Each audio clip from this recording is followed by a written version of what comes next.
Today I'm going to be bringing up Workshop Chimps, and I'm going to be looking at Etienne and Homeland defense. The Homeland defense in particular is a very strange tower to use in Chimps mode. Probably going to title the video something like, have you ever used this tower or whatnot, because I bet this is a tower that not a lot of people have actually seriously used in a game of Chimps mode. Not like late game or anything, just like in round 100. It's a very, very expensive tower, but it has a pretty good support capability. Everything's going to get 2 times attack speed and 2 times more pierce, which is definitely very strong, but for the price of Dark Champion, it's often hard to justify.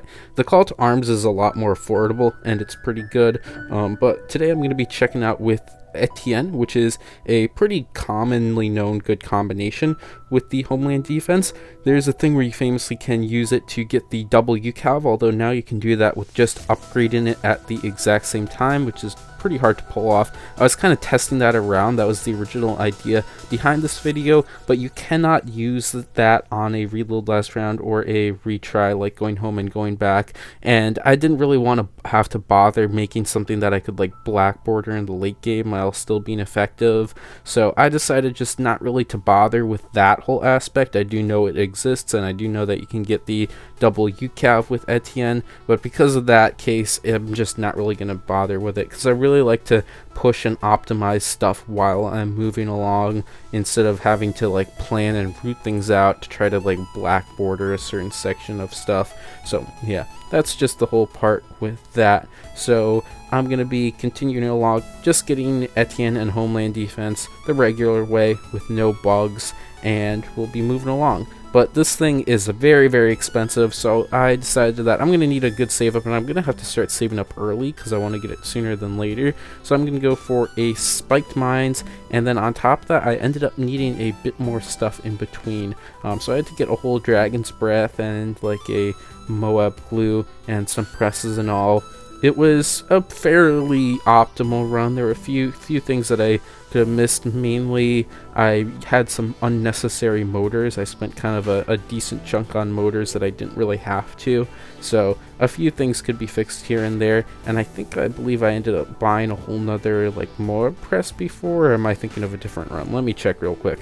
Yeah, I ended up buying a whole Moab press after I used like a motor to try to beat it with one Moab press the round before. So just some basic stuff. I could save like a few $1,000s, but I do end up getting 41,000 cash spare at the end, which is a decent amount, especially for a tower or a strategy in general where like all the cash is spent on one tower. Basically, for reference, the Homeland defense is about half the cost of the entire setup at the end, which does include the amount of money that I spent on motors. So that means like for the towers on screen, the Homeland defense alone is worth a decent bit more than every other tower on the screen combined, which is kind of crazy, but we're really pushing it hard with Etienne and the Homeland defense then with that statistic. So it gets pretty crazy, and it's a really, really cool tower to use. Just the UCAV having 2 times more pierce and 2 times more attack speed definitely is an awesome thing, and it also applies to all the stuffs like the glues, boomerangs, and the spiked mines in particular will also be getting a lot of benefit out of the Homeland defense. So yeah, I ended up doing Workshop just because it's a bit of an easier map and I could get good cash spare, but I might try to go, I think I probably already did like a Homeland ravine run, but like a Homeland ravine or Homeland like muddy, for example, could be a fun challenge to run at some point. I don't really see a point in doing Homeland on Ouch. I don't really know what would work amazing with that, or something that would be interesting. Like I could of course do something very dull, it's like Brickle blah blah blah with Homeland defense, but I want to at least do something interesting that looks cool with Homeland.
Coming back here in the 90s, we basically just have the Moab Glue, Etienne, a few Moab presses, and the Dragon Breath. I guess is doing something. It's not really doing a whole lot now. The Spike Mines, of course, get so much more benefit than a Dragon's Breath would be from the Homeland defense, but I can just pop the Homeland ability, and it's going to do some great work. In between that time, I might have to use these motors, of course, and the 2 Moab presses, especially when the Homeland is active, is just going to be pushing a lot of those ZMGs, which is really the big issue away. Now, around 100 is going to be another big issue, but spikes with the Homeland defense ability go really hard. The pierce and the attack speed just goes an insane amount, just multiplies the damage. So 1 Moab Shredder should be enough damage. Unfortunately, I should have pushed it over to the side because I didn't realize that the bad hitbox would not actually be big enough to overlap on the second way around to get the spikes that are landing on like the chute that goes in. So if it was moved over a bit, I could have beaten round 100 for less motors than I did. And because I've already used a lot of motors, that stuff got kind of expensive. So that was a pretty costly blunder. As I said, like you can see, I'm starting with 44k here, and I'm going to end only with 41k. If I had changed a few things up, I definitely could save like $3,000 or so dollars. That definitely would have helped a lot. But I was able to get this down, pop open the end, and the Spike Mine cleans up, and ending there with 41,000 cash spare. Not bad for a fairly casual attempt. It's a very interesting and strange tower to use in Chimps mode, and if you have any good suggestions on what to use it next, I'll do it. Thanks for watching. If you want to help out the channel, you can check out these new videos, like and subscribe for more content, support the channel by becoming a member, and joining the Discord to chat with the community. Bye!